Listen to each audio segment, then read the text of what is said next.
Nous commencerons cette vidéo par des nouvelles importantes concernant 3 joueurs de Barcelone par rapport à ce marché des transferts actuels. Barcelone vient de confirmer officiellement le départ d'un autre de ses joueurs, et cette fois celui qui quitte Barcelone est le défenseur de 20 ans, Micah Faye.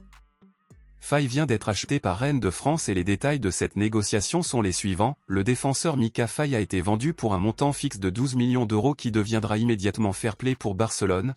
Barcelone recevra 25% des bénéfices d'une éventuelle vente future du joueur à un autre club, et Barcelone disposera d'une clause de rachat de 35 millions d'euros s'ils veulent ramener un jour Micah Faye dans l'équipe blaugrana.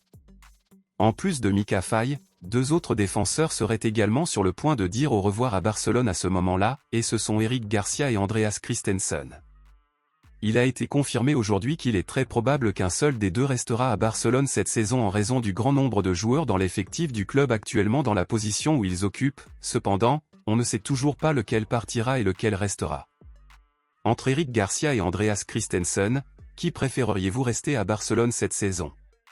Laissez votre avis ici dans les commentaires.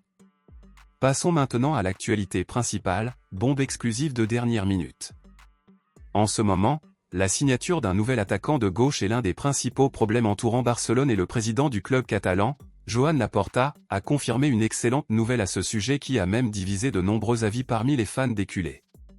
Il s'avère qu'on a demandé à Laporta si Barcelone avait vraiment les moyens d'acheter un attaquant gauche de haut niveau comme Rafael Leao, et sans hésitation, le président de Barcelone a confirmé que le club avait les moyens de le faire.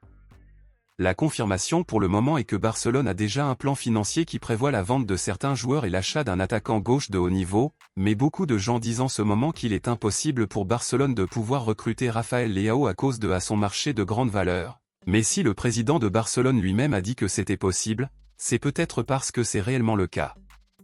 Mais dites-moi ce que vous en pensez, selon vous, pensez-vous qu'il est possible ou impossible pour Barcelone de recruter Rafael Leao dans cette fenêtre de transfert ? Dites-le moi ici et je lirai votre commentaire, je vous verrai dans la prochaine vidéo.